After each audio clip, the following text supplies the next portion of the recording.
stick to the plastic. So for this, I'm gonna save this piece, and we're gonna set that right there. So this flush is not sterile. They have sterile flushes for the OR, but how do you create a sterile flush for just like every regular stuff if you don't have a sterile flush? So what you can do is you take another syringe, you open it on your sterile fields, and then you take your flush. The inside of this flush is sterile, and the inside of that package is sterile. So you can fill that up, and then you put your sterile gloves on. So I'm sterile now. I can grab this, and then now I have a sterile flush. So there's all these little like ways to like work around or manage the sterile process by just the way you manipulate packaging and things like that. I think that's about it for this stuff. And let's see. I think that's about it. So for flushing IVs, you always want or central lines, you want to use the 10 ml syringes. The 10 or the 12s are the same diameter, and you always, if you're going to flush an IV, you always want to make sure, or draw blood or put medication in, you want to use this diameter if you're going to be pushing something too hard, because it doesn't create enough pressure to blow the vein. The smaller the diameter of the syringe, the more pressure you get. So if you were gonna flush one of these really hard, you could potentially blow the vein just because you're getting a lot more pressure. If you push it slow, it's not a big deal.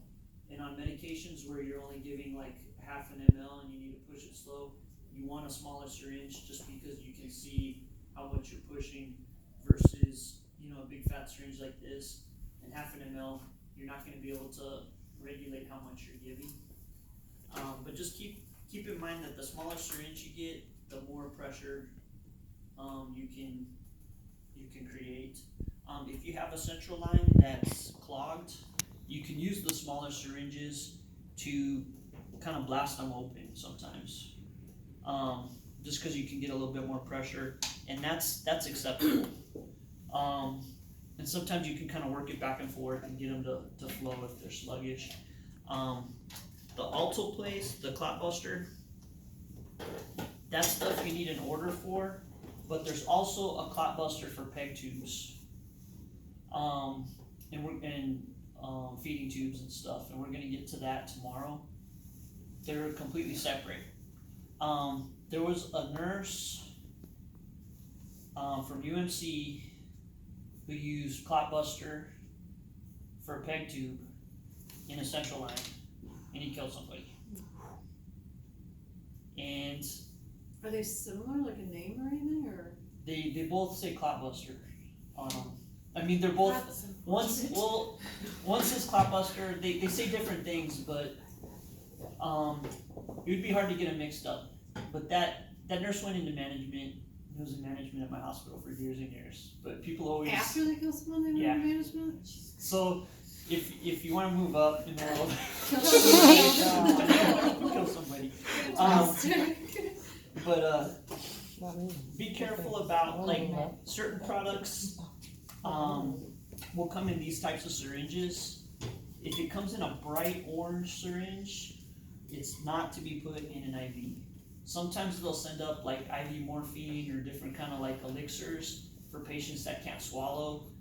Or patients that can't swallow that you're going to put in a peg tube or a feeding tube, or patients that you squirt it in their mouth, they can't swallow, but it's an oral dose. So if you get a medication that comes from pharmacy in a bright, like an amber colored syringe, that will never go in an IV port. So be really careful.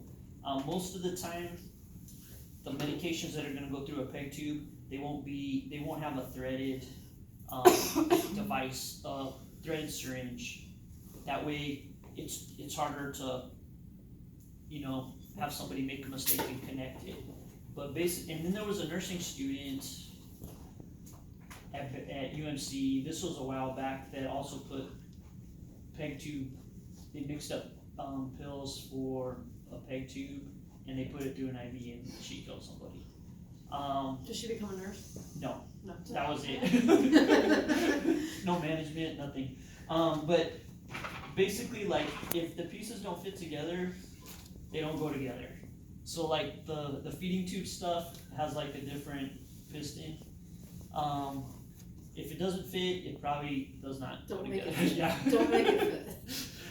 Doesn't fit, you must have quit. Thanks, OJ.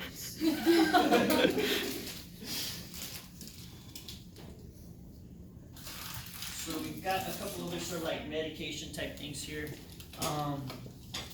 In the supply room, there'll be a bunch of different sizes of needles.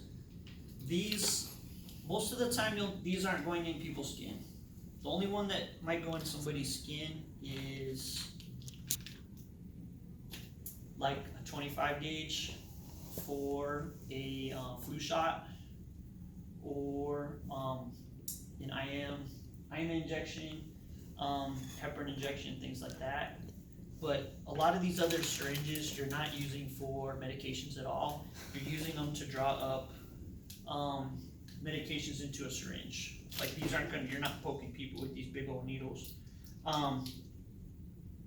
So I've got two vials of heparin here. Did you guys give sub-Q heparin at all last semester? Mm-hmm. Okay. So heparin, this is something for your patho farm class. And it's also gonna come up in clinical, but heparin is a very basic drug, and sub-Q heparin is always gonna be exactly the same thing.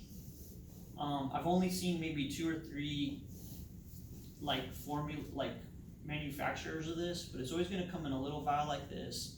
It's gonna almost always be orange and have some sort of like little bright colored label. It's gonna say heparin, and it's gonna be 5,000 units in 1 ml. And all sub-Q heparin is exactly the same, and the dose is exactly the same, and it's only to prevent blood clots while you're in the hospital.